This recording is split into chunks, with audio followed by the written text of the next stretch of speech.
so here it is, 2017, and NASA just put out this video called Space Station Upgrades. Take a look at that. Look at that. Space Station. We're in outer space. Okay, that's great. That's great. Look at that. Floating around in an underground swimming pool, so forth and so on. But I'm going to show you some real proofs that you need to answer, because NASA surely cannot, or they refuse to. One of the two. But I got to ask one thing. How is it a video about the moon can get almost 500,000 views, and there's so many people that go over there that spend their time watching this stupid video, but they also spend the time to leave comments, but they never want to leave any proof? Well, here's some questions that really need to be answered, because it makes absolutely no sense. Now, let's be real, because they're not just fooling us, they're fooling you too. You can continue moving forward in life believing that we went through outer space and that the moon's going around the earth and the earth's going around the sun and we're all barreling through the atmosphere at ridiculous speeds, but it's not true. And they tell us that very often. Look at this little piece from Harvard right here and tell me what you see. Now let's start with Harvard real quick. This is Harvard's own website. See, Harvard Solar Engineering Research Program launches now in 2017. But let's take a look at the picture from outer space. Do you notice anything odd about the horizon? Just real quick. That's their own footage, but I digress. Here's some more video from Harvard, which is from NASA. But do you notice anything strange in this picture? You see the sun coming up way over there, and you see the earth right here? This is Harvard putting it right in your face.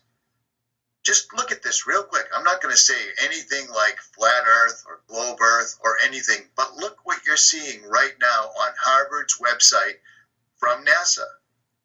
One more time. Look at this. Do you see that?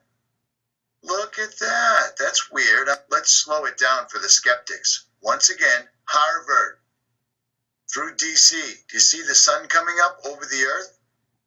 Wow, that's queer, huh? Indeed. Okay, so real quick, let's listen to the first landing on the moon, July 20th, 1969. Maybe it's not the first, but let's listen to the moon landing, July 20th, 1969. Let's listen to them as he's talking back and forth to Houston as he's landing on the moon. Hello, Eagle, Houston, we're standing by, over.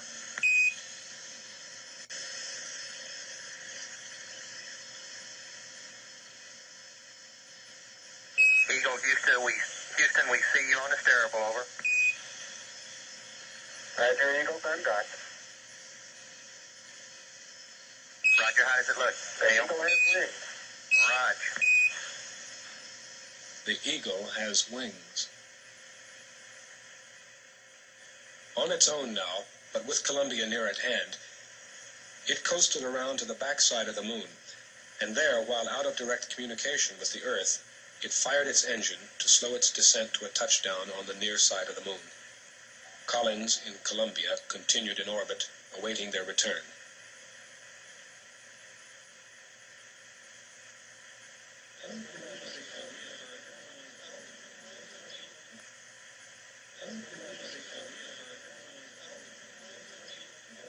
Okay, all flight controllers, gonna go for landing. Retro. Go. Rhino. Go. Guidance. Go. Control. Go. Telcom. Go. GNC. Go. Ecom. Go. Surgeon. Go. Capcom, we're go for landing. Altitude 4,200. Houston, you're go for landing, over. Roger, understand. Go for landing. 3,000 feet. You're looking great. How you doing, Control? We look good here, fine. How about you, Telcom? Go. Guidance, you happy? Go. Fido. Go. 2,000 feet. 2,000 feet. Into the ag. 47 degrees. Roger. 37 degrees.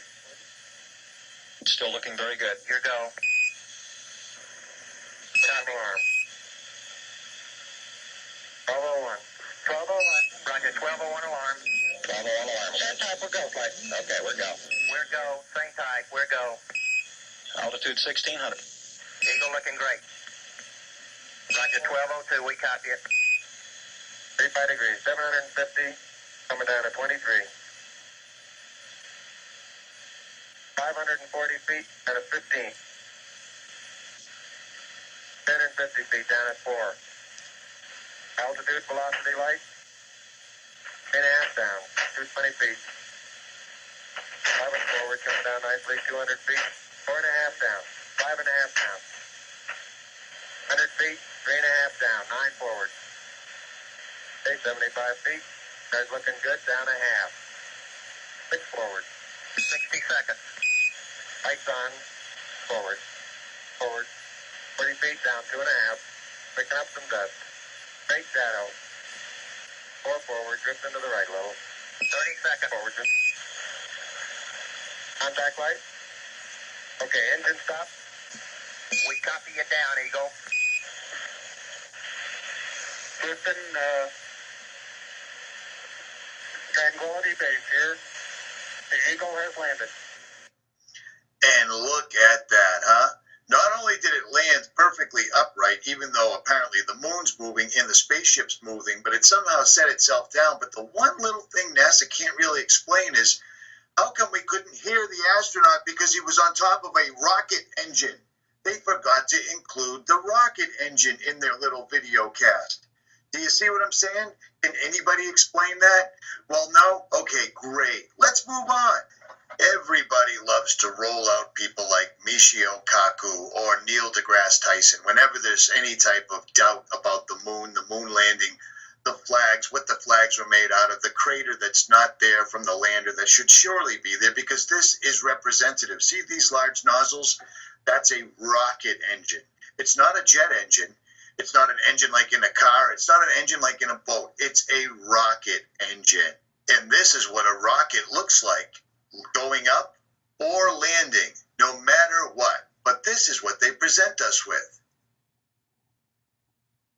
And it looks like nothing. It looks exactly like what it is. It's a sound stage. It's an absolute sound stage. And yes, it's a great, big, giant conspiracy, without a doubt. If a rocket just landed there, there would be a dune all the way around it. A crater, we'd call it. But I digress for now. Let's listen to Michio Kaku talk about going to the moon over and over and over. But first, let's listen to a scientist and what they actually really say to people in their own special language. Now, basically, the only new principle involved is that instead of power being generated by the relative motion of conductors and fluxes, it is produced by the modial interaction of magnetoreluctance and capacitive directance. The original machine had a base plate of prefamulated amulite surmounted by a malleable logarithmic casing in such a way that the two spurving bearings were in a direct line with a panometric fan. The latter consisted simply of 6 hydrocoptic Marsal vanes so fitted to the ambipatient lunar wane shaft that side fumbling was effectively prevented. Now that may be comical, but still, that is the language that they speak in. They speak in their own arcane language, and there's no two ways about that, and people just drool over it. This guy in a white jacket is just so darn smart. You see what I'm saying? We have astronauts claiming they couldn't see any stars at all. And then turn the page, we have astronauts saying they could see all sorts of stars. We have Michio Kaku telling us that the flag was made out of certain aluminum foil materials and it was meant to look like it was waving. And then we have them saying that it was simply picked off a store shelf for $5. It was a regular old made in America, American flag. It's very difficult to tell the truth when everything is a lie. But we are cracking the surface. And you can easily tell that's occurring by looking in the comment section with the very, very angry NASA people jumping up and down, explaining in their fantastic vocabulary exactly how stupid I am and how quickly I should die. But let's listen to the Potter's Clay YouTube channel's top 10 NASA moon landing hoax proofs, we'll call them. And links will be in the description. NASA admitted that it had lost the original footage of man's first steps on the moon. YouTube and watch A Funny Thing Happened on the Way to the Moon. It contains newly discovered evidence, which is part of the missing tapes, of outtakes from the first mission to the moon, of them falsifying a shot of being halfway to the moon. We found never-before-seen footage of them faking part of the photography, which is in A Funny Thing Happened on the Way to the Moon, which has been licensed 5 times and can only now be viewed on YouTube. Here they discuss the fact that they have turned out the lights and have blocked out sunlight from entering the spacecraft through the other windows, as to not cause any reflected light to fall onto the spacecraft's wall in the foreground. Okay, very good. Well,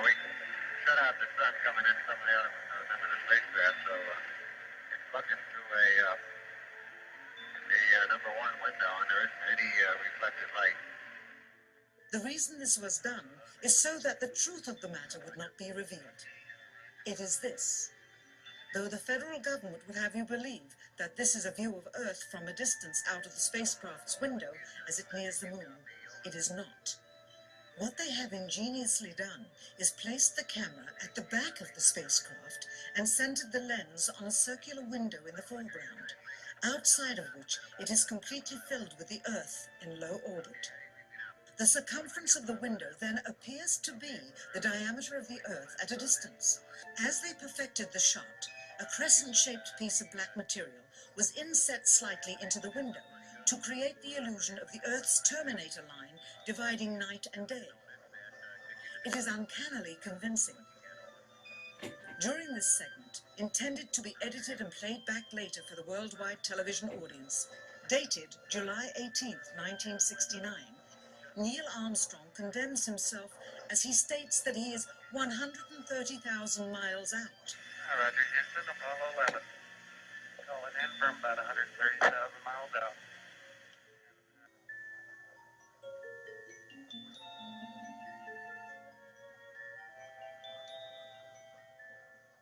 Finally, the iris is opened up, and you can see the real location of the camera and the very bright and near Earth out the window.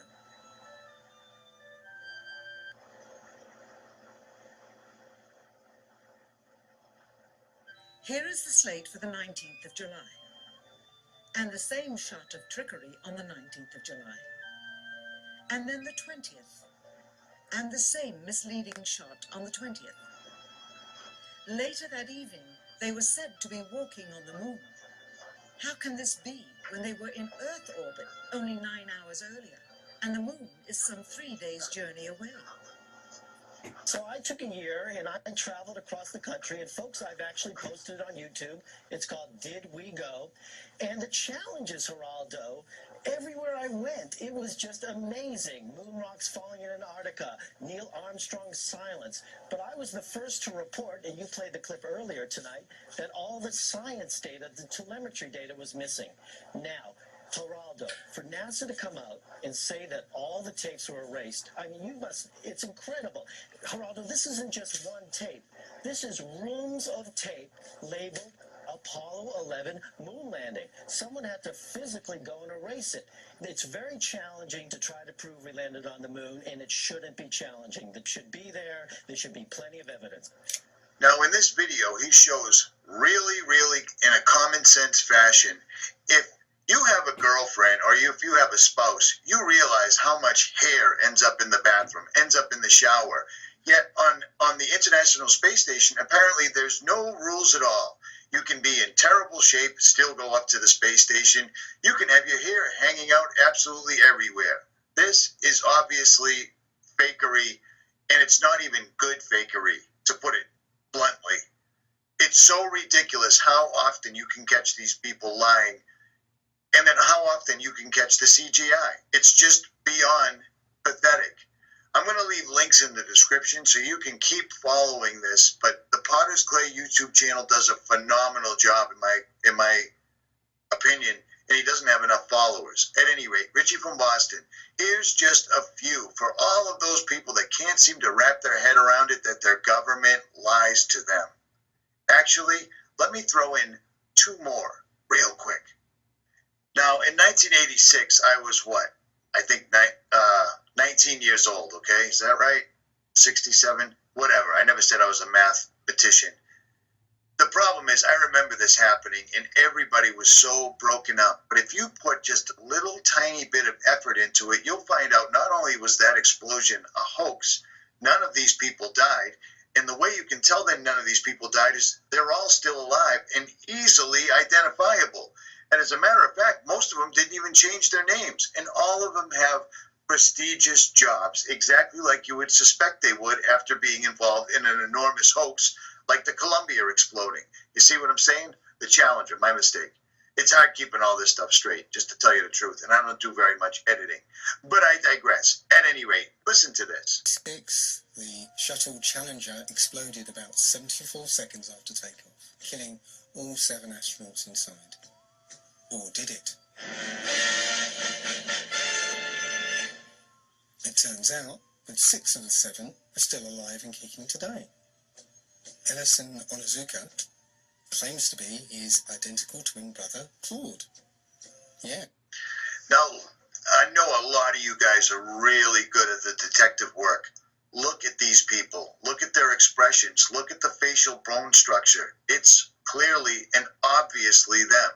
And that's how the elites work. They love letting us know that they pulled stuff off because there's no consequences. They can simply just smother the rumor with the media that they bought a long time ago.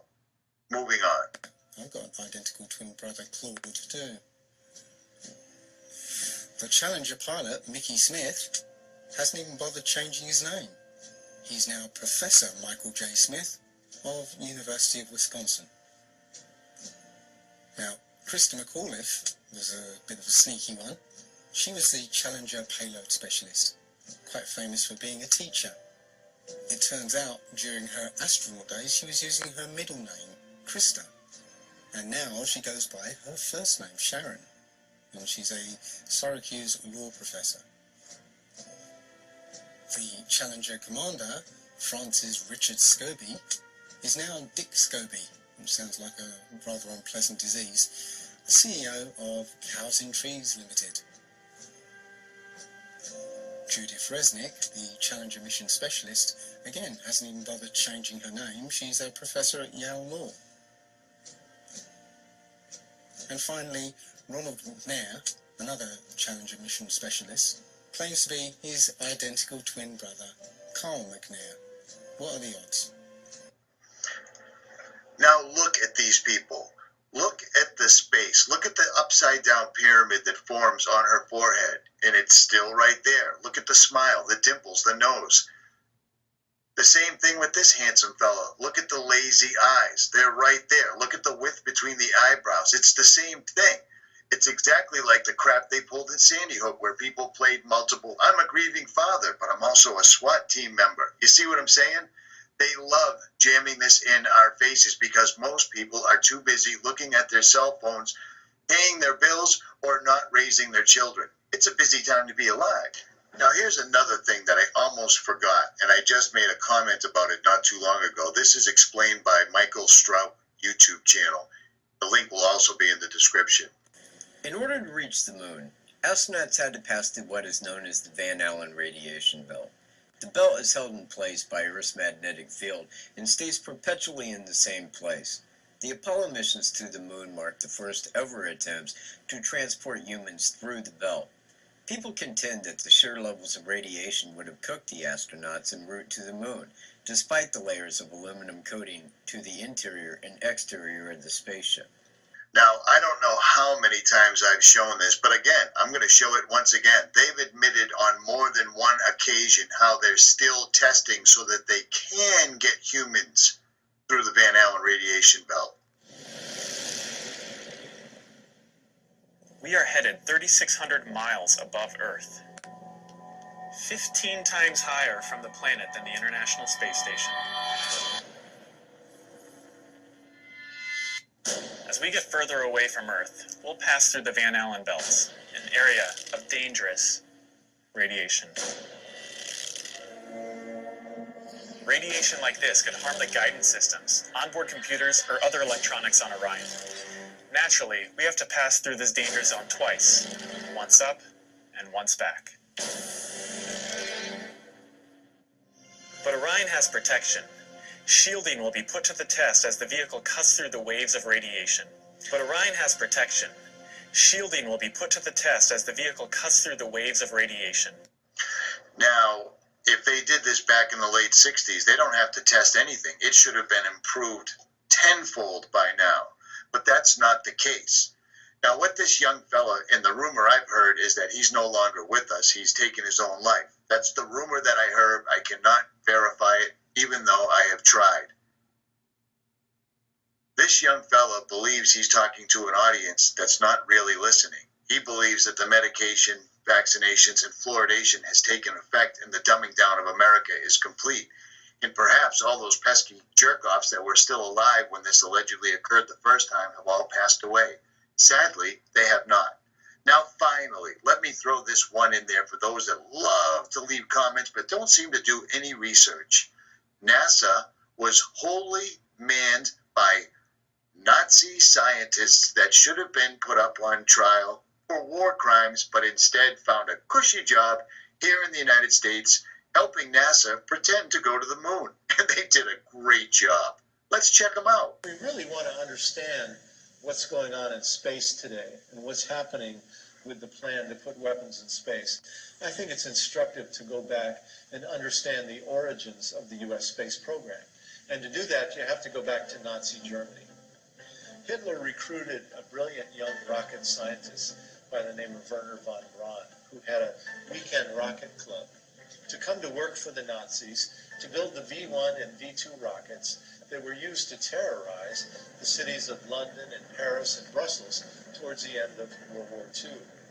And for von Braun and his team, they set up along the Baltic Sea a place called Peenemünde. It was a research and development center for the Nazi rocket operation. And to this place at Peenemünde, the Nazis brought thousands of Jews and French resistance fighters to serve as prisoners, essentially slaves, to build this production effort. Well, the British found out about it, went in and bombed the entire operation. And so the Nazis said, we've got to move to a more secure location. And down inside of central Germany, there's a mountain chain called the Harz Mountains. And in that mountain, there's a huge tunnel where the Nazis were storing military hardware. Well, they cleared the whole thing out, moved the entire rocket operation into the tunnel, named it Mittelwerk. And just outside the mountain tunnel at Mittelwerk, the Nazis built a brand new concentration camp called Dora. And to Dora, the Nazis brought 40,000 Jews, gypsies, French resistance fighters, homosexuals, communists, even a black American GI were brought there to serve as slaves for the operation. Well, you know, immediately after the war, the U.S. and the Allies created the Nuremberg trials, at which time we brought the Nazis to justice for their crimes against humanity. But 1,500 of the top Nazis never went to trial. They were smuggled into the United States by the U.S. military under a program called Operation Paperclip, smuggled in through Boston and West Palm Beach, Florida. And Wernher von Braun and his rocket team, 100 of them, along with 100 copies of the V-2 rocket, were sent to Huntsville, Alabama, where von Braun became the first director of NASA's Marshall Space Flight Center. What's interesting is the other 1,400 Nazis. Who were they? Well, some of them were brought to the United States to work for the CIA. Others were brought to the United States to do the LSD drug experiments and the MK Ultra mind experiments during the 1960s, where people were jumping out of windows. Some of the Nazi scientists that in Germany had been taking Jews and putting them in freezing temperatures to see how the body would react to that were sent to Wright-Patterson Air Force Base in Ohio. They were put in charge of the U.S. military flight medicine program. And so when you take 1,500 of the top Nazi scientists and essentially seed the military-industrial complex, the question I have is, do they bring with them an ideological contamination?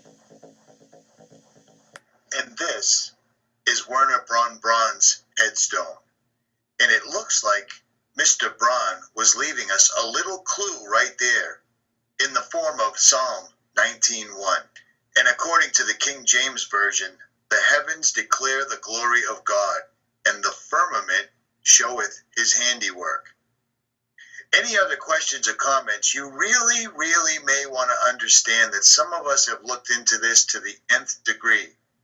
I was a firm follower of space, NASA, and all things star, planet, other galaxy related my entire life. Until one day, while looking through a telescope, I realized what I was looking at was not what they described to me whatsoever. Stars in no way are smaller, more distant suns, because if you work out the math for light years, we would be seeing things that were either there a long time ago or haven't even been there yet. This is a star through a telescope. Everything they have told us is a lie. And in my opinion only, I'm not pushing this on anyone, this is what I believe. They are simply and only trying to hide God. And I also firmly believe the reason they built CERN is because they can't go up. So they're going other dimension. And that's it. They're basically kicking the side door out of the firmament because they can't go up. At any rate, all the links will be in the description. This is Richie from Boston, and I'm out. And one more time for the rest of the class. This is Harvard's website. This is a picture of the sunrise over the Earth from NASA. Do you notice anything that's missing? Exactly. They didn't use the fisheye lens this time. Like, share, subscribe, or don't.